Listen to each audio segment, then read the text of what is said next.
Welcome to TFP, the Theatrefolk podcast, the place to be for drama teachers, drama students, and theater educators everywhere.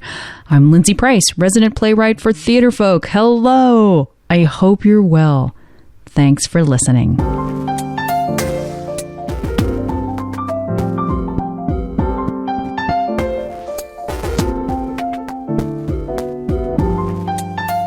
Welcome to episode 141. You can find any links for this episode in the show notes at theatrefolk.com/episode 141. Okay, so I feel like I am working on a theme here. It's totally by accident. No intense planning or strategy.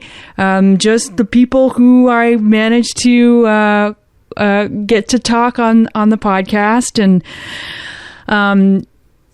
we seem to have another podcast that will make you think about the question, what motivates you for your students? And I won't lie, I really love this question, and I have been it's been awesome. I've been head over heels with the answers. So in this podcast, you are going to meet Emily and Jennifer, two teachers at Northwest Middle School in Flowood, Mississippi, and they participated in a massive cross-curricular project, plays, music, dance, and involved every teacher and every subject at their school. And add to that, they used this project as a fundraising opportunity. Beyond amazing. So I should stop talking, right? Yes, I think so. Yes, Lindsay. Okay, so I'm going to leave you with this. The arts do not have to be isolated. So let's get to it. All right, so I am here and I am talking to, as opposed to there, I am talking to Emily Wright. Hello, Emily. Hi, Lindsay. And Jennifer Freeman. Hello, Jennifer. Hey, how are you? Awesome. So first off, tell everybody where in the world you are. We are in Flowood, Mississippi. Our school is Northwest Rankin Middle School. So you guys had quite the year last year with a really interesting and unique project, which I can't wait to sort of share with everybody and get everybody into it. So I guess where it started last summer, didn't it? It did, yes. Yes, because it sounds like you guys, so the whole entire school had to read a book. Correct. So what, is that a common thing that it's like, is that common? This was the first year that it was incorporated with the entire school.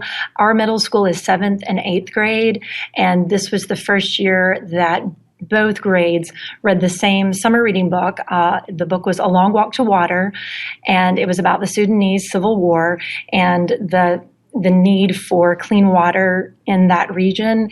And so every discipline was tasked with incorporating the book some way into their curriculum. And we fortunately found the play that Robert McDonough wrote, The Walking Boys, which was based on the story of Sal Vedette from A Long Walk to Water. So our awesome administration just posed the idea of, hey, let's read it, let's incorporate it into our lessons. And we then did a fundraiser, all different kinds of fundraisers throughout the year to raise money to build a well in South Sudan. So there's two things going on here, which are two amazingly huge things that seem to all kind of meld together with your school. The first being a completely cross-curricular project based on a text, but then also a fundraising project. So we'll talk about each separately. So I just want to start with the whole cross-curricular thing. So when did you guys know that you had to incorporate this book into your lesson? Was it before the summer? Like, how long did you have? It was. As we were closing for the school year last year, the principals and the English department presented it to us to get us geared up for the summer. We were going to read it. The students were going to read it. And then we were going to have this, great big goal for the end of the year to raise, I believe the initial goal was $8,000 to build a clean water well. So we went into the summer of 2014 knowing what our goal was for the following year. So Jennifer, you are the choral teacher, music teacher? Yes, ma'am. I'm the choral director here at Northwest Rankin Middle. Okay, so so I think so I'm going to start with you because we're talking about taking a text, and I know that Emily found a play that was able to incorporate this text for her part of the project. So how did you decide to take a text, take a book, and incorporate it into your music class, your choral class? We looked at, I kind of searched for African style music to see how could we incorporate it. It was really hard to find text and songs that were written in the Sudanese language, but I wanted my students to be able to have an opportunity to sing in a different language, but I'll also have it mean something and incorporate it into the song. And we had an all-boys choir that was new this year. For us, I had 17 boys that signed up for an all-boys choir, and we looked at some pieces, and the one we chose was called Kawana Wanjipi, and it was just a song that had the African rhythm, but it also had a really good text to it that helped our students, correlate for it. It was talking about water, and it was talking about thanking them for the water, and I think just within the African culture and within that continent, water is a precious commodity. And so it really was a way for us to tie that musically into the play. We didn't write additional text just for the play, but we did incorporate the drums, and my choir ended up becoming the actors. They became the lost boys within the play, which really touched them. It built such camaraderie within my classroom because this was a group of students who came from all different walks. We had football players. We had really strong academic students. We had students who, out of my 17, I think 7 of them had IEPs for whether it was ADHD, dyslexia, students that were just not traditionally going to participate in a theater activity. And this really brought these students together in a way that Emily and I never dreamed would happen. They became the Lost Boys, but then they became a band of brothers that have walked this play, and many of them had not even read the text. I think part of it might have been social economically. They came from very different backgrounds, weren't able to either A, purchase the book, or B, I think academically they weren't, some of them were not the ones that were going to run out and, I'm going to go read the summer reading book, and they were struggling in their English classes, and all of a sudden this book became their life, their first semester, and they portrayed the actors and fell in love with it. And by the end of the school year, they were probably one of my closest knit classes that I had. So we just really looked at different ways of tying it in together. Right, and we may not have shared this with you initially, Lindsay.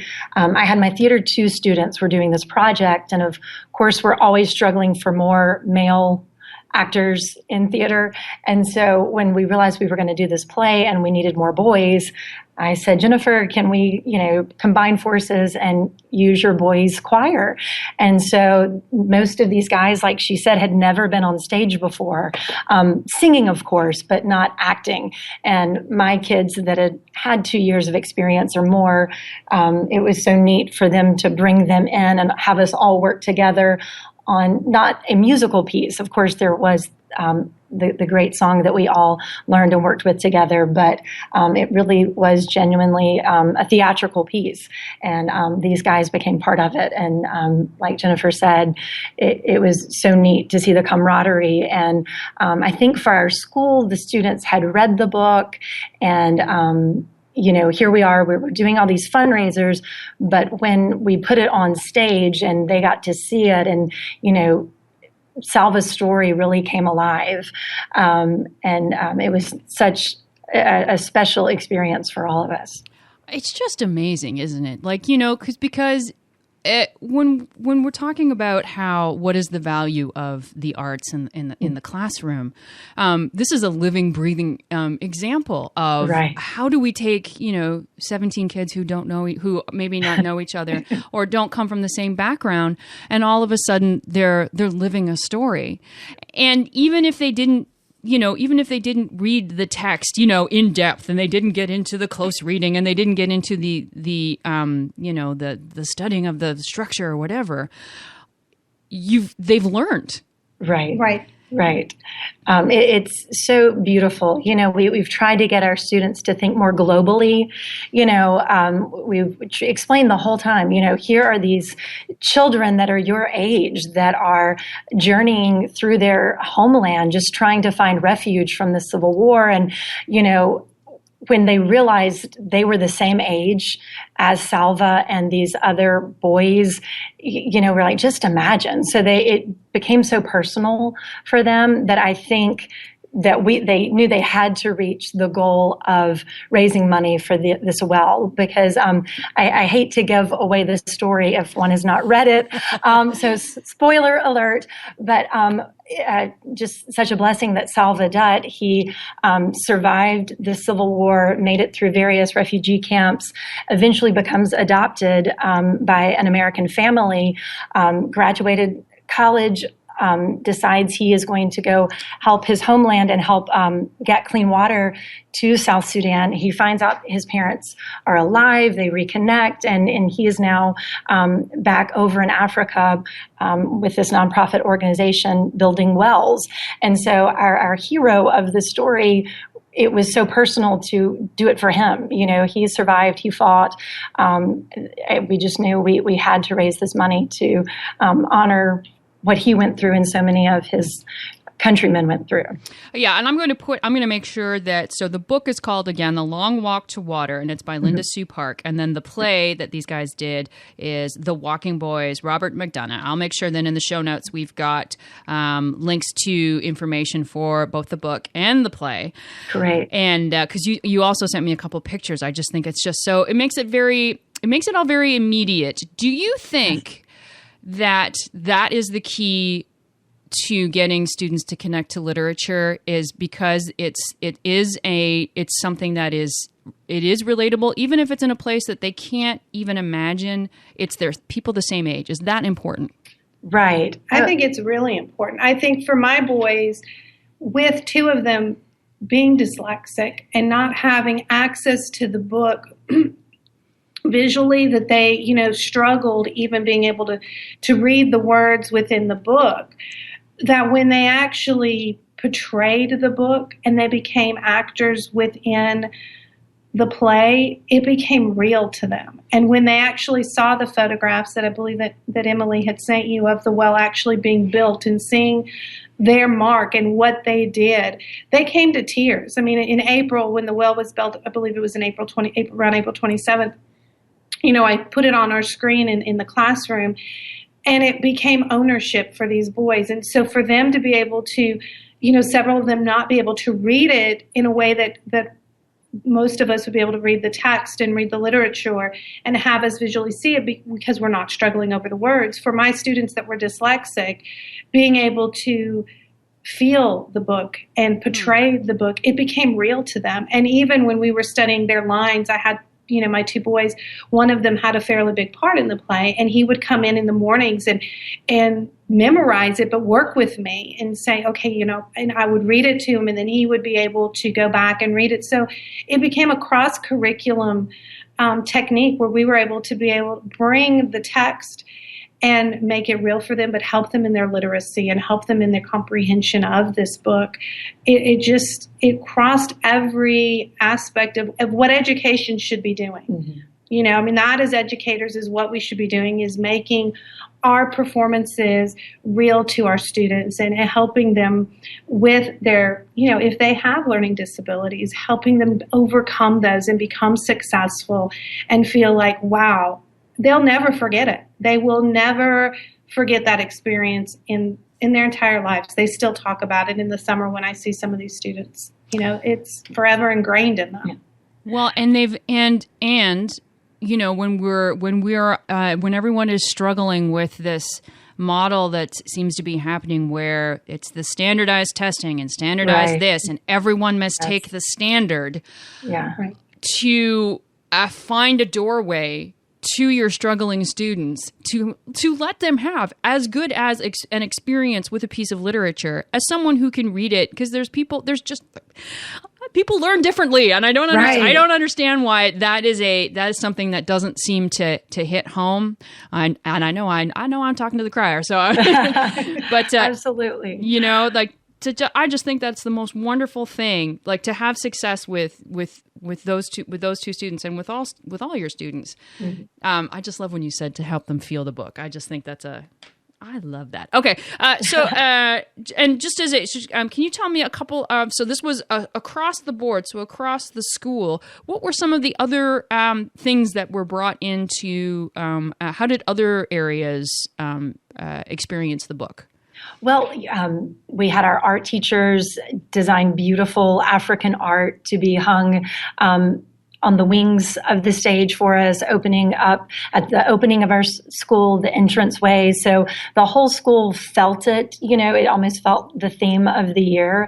Our science teachers probably dealt more with the water portion and the clean water project. I know math teachers used it within equations, the actual footsteps of the walk from their homeland to the refugee camps, to make it personal. Even the PE classes incorporated, the walking part of it. Because like we say, the book is called A Long Walk to Water. And in that, she talks about these boys being called the lost boys. And I think typically that's how we've heard of them. But Robert makes the point in his play, they weren't lost. They lost their homeland. They were forced away from it. So they called themselves the Walking Boys. So I think, we kind of changed that as, we had started the year as the Lost Boys, and then we realized, no, they were the Walking Boys to survive. They continued to walk. So it was amazing to see, like you say, all these different curriculums tie it in some way, that it became personal to everyone, not just the theater or the music or the art students. And we have to give a big shout out to our principal from last year, Mr. Jacob McEwen. We tasked him with being Salva's father, and he really stepped up and did a great job for us. He had never been on stage, but we just knew he had to play this role, and he did it so well. So everyone was involved. I think that's awesome. That's the way you do it, man. Take your principal and stick him on stage. I know. He's such a sweetheart. He was so scared. And the boys, what was so neat is the young men who played Salva. We had two different leads that played Salva because we split up the theater classes. And what was neat is they would work with him and they'd help feed him his lines. And he was so nervous. He would just be shaking. And we had a bicycle that he had to carry. Part of the scene was he had to have a bicycle because he was coming back from market. And at first we put the lines in it because he was like, I don't know if I can remember these. I mean, he's so humble, and he was a former special ed teacher, and he was just so nervous to get up on stage, but he knew he needed to do this for the students and for the kids, and he loved every minute of it. But it gave him an understanding of what we do as arts teachers. It really let him live our lives and see, wow, this is amazing. I think so many times when we're teaching the electives as arts teachers that they're like, oh, that's not a real subject. But when they actually experience what we're doing, they're seeing how we're touching lives and we're teaching through the arts. And that's so important. And he really got to tap into that. And the whole student body got to see him. And they were just like, wow, look at there's Mr. McEwen. And they'd all just kind of giggle because he was so nervous. But our students and our actors really embraced him. Mm-hmm. And he became part of the cast. He was no longer the principal. He was part of the cast. Mm-hmm. And he got to feel that camaraderie that we get when we're on stage. And as performers, when we have that opportunity, it becomes a family. And he got to experience that. So I think that was really neat for us to see him embrace that. And he loved it. I mean, he was nervous and he was like, what did I agree to? But then once he finished it, he felt so like it was an accomplishment for him personally. He overcame some of his own fears. So it was neat to see that happen and to watch the interaction between the students and him. I think that is the most fabulous idea. I mean, so often, I talk to teachers and they live in compartments, mm-hmm. Like the school is not a community and it is very much an us against them mentality. And so how do you think that you guys have been able to, as a school, with your administrators, been able to form this community where you can do a cross-curricular project, where everyone can be on board and on the same page? Well, I think especially with this, we knew how important it was. Our motto, our our mascot for Northwest Rankin Middle School is the cougar. And so our motto last year was leave a paw print. How can you make a difference? And so I think everyone knew we're working to such a noble goal, to give back and help. And so I think that's what brought us together so much as a school last year. But I think we do have a great administration that they support us. They, and it just, the other teachers support one another. It's really a great place to work. And I think in the arts, we know we're not isolated, and we know how important combining and collaborating is. That I guess we don't give people much choice. We're just like, hey, you're going to work with us. And, I think, like you said, going back to, how so much is becoming standardized testing, and we've got to answer it this way and write it this way. We know in the arts how children learn differently and their strengths. And I think the kids don't realize they're learning because they're having so much fun. It's been great to put our kids out there for others to celebrate and see that they're successful when maybe academically they don't always in their other disciplines, but they could shine in this play. And I think at first, too, some of the teachers were hesitant. I have to give a shout out also to Christina Davidson, who was our English teacher, who really kind of put this in the forefront of the school, and she kind of chaired the whole committee and was the one who worked with H2O for Life is the nonprofit organization that helped us build the WOW, and she was the liaison for them. But, not every English teacher was on board at first, and not every teacher, they were like, oh, you're going to mess up my curriculum. I do this every year, and we get stuck in our little boxes. And I think as artists, we look outside the box.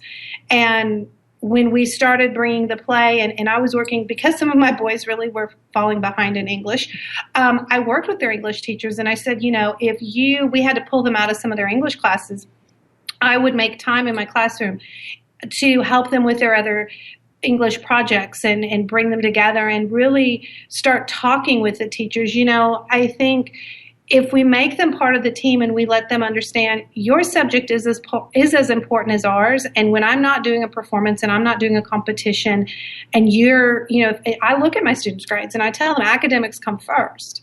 It's a blessing that you get to learn a hobby and learn a gift and something that will stay with you for life in the arts. But you have to have the academics to stay in the arts, and to go to college, you have to have that. So I'll tell my students, if you're falling behind in a classroom, you'll get pulled out of the class you want to be in, and that's mine. And we're going to go work on those academics. So it becomes a partnership with these core academic teachers to let them understand that, yes, I understand your subjects are important and standardized testing is important in the long term, but these arts is what gives these students an outlet. So that is built over time, and I think our teachers have built that. But when they saw this play, it gave them a whole different understanding. And I think it was an education overall for all of the faculty here at the school, because we have over 975 students at our school. And so we have a pretty big faculty, and administration just at the beginning of the year said, this is what we're going to do. And we all just reeled in, and, some of us were kicking and screaming, but when it was done in April, when we saw that well built, I think it was kind of just, our kids were walking around saying, wow, I can't believe we did that. I can't believe I had a part in that. And so that, I don't know, I think that was kind of what made it build those bridges. Mm-hmm. You've got to build the bridges with your academics, or you're always going to feel like you're an island upon yourself. I think that's a great point. I think that's a lovely point too, is that it is a team. Mm-hmm. And I think I love the concept too of, it's another thing we hear is that the kids today, they're not like they were before. And I'm like, no, I think we can encourage them to be globally minded and it's all in us. It's and it's in them. And I think that is just what a fantastic thing to imprint on them, that they can make a difference. Right. And I think a teacher had told us throughout this process, sometimes we think, oh, they're young and they can't do this. And, they sat back and said, I can't believe they put on a performance like this. And, you just go in with those high expectations and they rise up to them. They bring the best ideas. We had 4 or 5 really strong dancers, and we allowed them to create elements of dance. And, there were ways we thought, oh my goodness, how can we have this lion attack and not make it comical? Well, the dancers were like, we're going to do it through dance. So the kids brought so much to it. It wasn't just, Jennifer and I, we're the directors and you're going to follow us. It was so collaborative from them. And, again, we can't give enough credit to Robert and his support and generosity. And then when we knew he was coming to the show, I went into a whole different level of stress. My kids are like, oh my gosh, you're Dragon Lady when it's showtime. And I'm like, well, I'm super Dragon Lady now because, the playwright is going to be here. We want to honor his work. But most importantly, I think the whole time they knew we've got to honor Salva and the Walking Boys and this story. It's too important. Unfortunately, like we've tried to remind them, there is so much suffering in the world. It's not just this one story, but let's highlight it and highlight that Salva, he wasn't bitter from the journey. He went on to do so many wonderful things to show love. And so I think that was such an important point to this story, was that even though all the trials, he fought for good. Mm-hmm. Yeah. And the students also had the opportunity to, throughout the process over the year, we had one of the actual Lost Boys who actually went to Mississippi State University. He came and spoke to some of the English classes in the 8th grade. And so they got to actually ask him questions. What was it like when you were traveling across Africa and starving? And when he made, my son was an 8th grader last year, and the one thing he brought back, he said, well, Mom, that they got 5 beans for the week. That was all he had to eat was 5 beans. And to have the humanity of it. And then some of the students here, we had a club, Students for South Sudan, and they actually got to speak to Salva directly. They interviewed him, and so they did Skype with him. They made it real to the students. It wasn't something that was fictitious and made up. They made every aspect of this tangible to our students. And then when Robert came to see the play, he actually met with our students and our actors, and they got to interview him and touch a play. They were able to interact with the playwright, and they got to see his emotions. I don't think every time he saw the play, I think we did 4 times, 5 times, he cried during every performance. Every aspect of the play was different to him, and for him to see these students bring his work to life, but how, these are 7th and 8th graders. Sometimes we think, oh, they can't do it.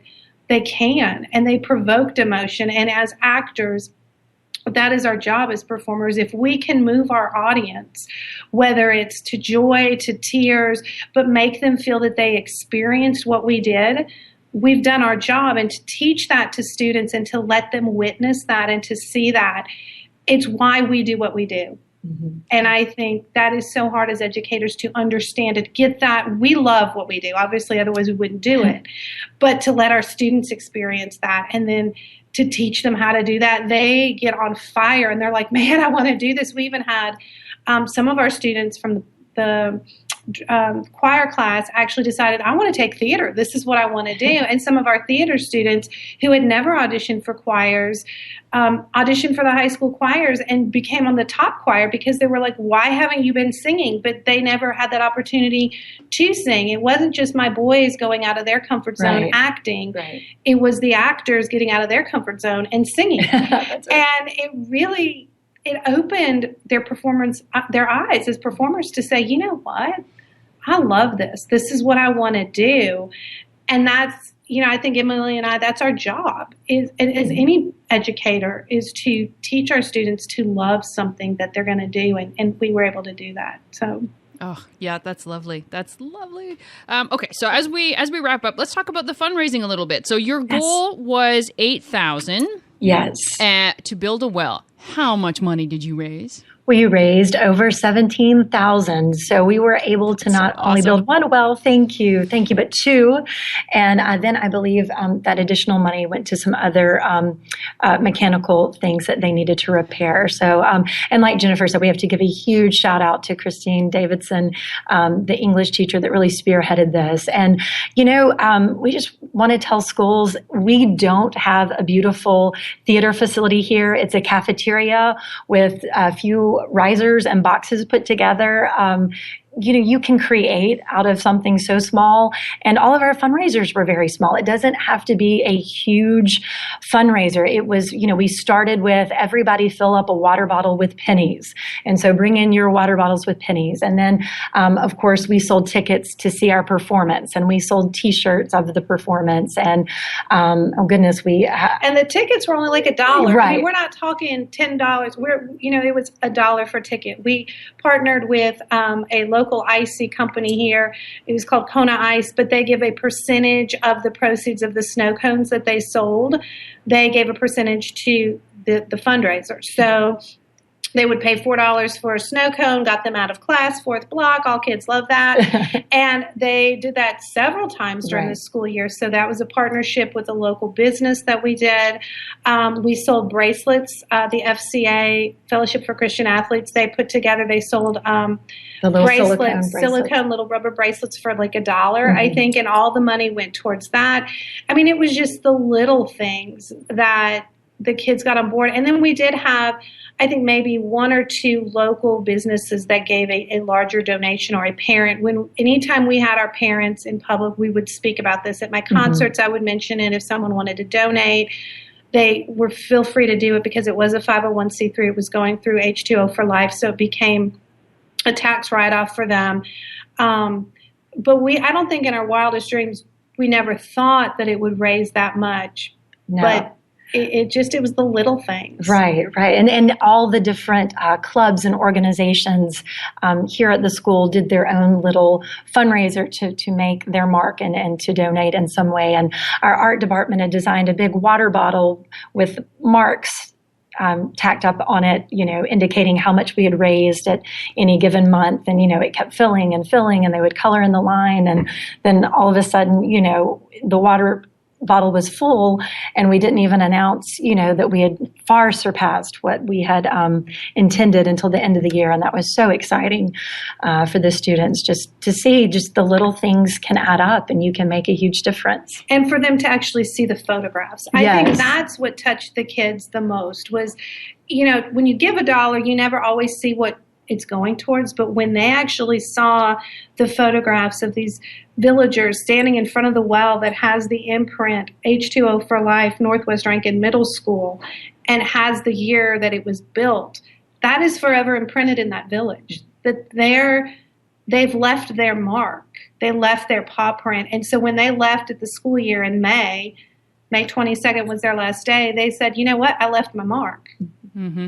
They have done something in this world. No matter what they do, no matter where they go, no matter what happens, they've done something good. Right. And I think it's just so important to really hit home here that you guys did little things. That I think that's where people get really flustered when it comes to fundraising. That it's I have to do a big event. I have to do this. And I love your notion of that it's small, that your ticket prices are small, that everything we do is small, and then just because it's manageable, and it's and it's easy to picture when it's little things, isn't it? Right. Yeah. Oh, yes. Like we said, we nickeled and dimed all year long. I also like the whole notion that, what a great way to get all the clubs in school to be on the same page. That's another thing that often divides schools. And here's something that we all can do. We all can do this together.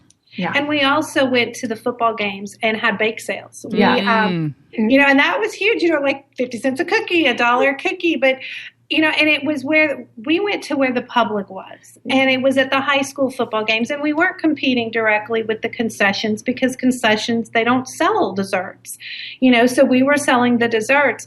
And And so the entire community, not only within the middle school, but all of a sudden those high schoolers and the parents of the high schoolers and the visiting teams were getting involved in something within our community that, they may not over time, hopefully they'll get to see some of the photographs and see it, but it became a community-wide effort that was, it's just forever going to be a mark in South Sudan and there's still struggles going on in the Sudanese areas. And they were so surprised that they couldn't build the well right immediately. We're like, well, we has to be during the dry season, and they only had like a month to build this. And Salva was actually there building these wells. So I think it was community. Yeah. I think that's what a lovely word to end on. I think that's what's really important here. A community within your school, impacting your community. Well, that's how the arts survive, I think, is when everybody actually knows what we do and the impact of what we do. And I just love this. I love this so much. And I'm really appreciative that you guys were able to sit down with me today and talk about it. And as I said, we're going to make sure that the book is on our show notes and the play. And so do you guys, is there a summer reading book for this year, or is the school taking a break? No, it's actually, I don't know, we were just thinking like, how do we top this? And the incoming 8th graders are really excited because they're like, they want to do something big like we did last year. It's called Counting by Sevens. And it's actually being made into a movie right now, I believe. So we're trying to get creative and think what we're going to do with that. But it's a great story as well. So it's got a female this time as our lead. So we'll see where we go from that. And how awesome. I think, and I think it was really important to mention that sometimes the teachers were also kicking and screaming, but what a great thing for you guys too, to sort of breathe life into how you teach things. And I just think it's great. Okay. So I think we've established I like this. All right. Emily and Jennifer, thank you so much for talking to me today. It was a real pleasure. And you guys should be so immensely proud. And it's lovely. Thank you. Well, thank you, Lindsay, so much. Yeah, thank you for the opportunity. We appreciate it. Thank you, Emily and Jennifer. Ugh, what a fabulous story. Love it. So for any links from this episode, please check out show notes, theatrefolk.com/episode 141. Before we go, let's do some Theatrefolk news. Since this podcast focuses on the cross-curricular, I wanted to point out a couple of other places that you can find some cross-curricular. Okay, the word that came to my head was goodies. I'm not sure that's correct, but things, elements, wonderful exercises. So we have episode 107 of the Theatrefolk podcast, which was cross-curricular in the drama classroom with teacher Jeff Pinsky, who was incorporating the Holocaust into his drama curriculum. We have a blog exercise, writing your research, which explores how to get students to theatricalize information. And then we actually have a unit, a cross-curricular unit, speeches from history. You can find all of this. I put links in the show notes where you can just go and click and go right to these fabulous resources. Theatrefolk.com/episode 141. Finally, where can you find this podcast? We post new episodes every second Tuesday at theatrefolk.com and on our Facebook page and Twitter. You can find us on youtube.com/theatrefolk. And you can find us on the Stitcher app. You can also subscribe to TFP on iTunes. All you have to do is search for the word Theatrefolk. And that's where we're going to end. I'm raising my fist in the air. The arts do not have to be isolated. Take care, my friends. Take care.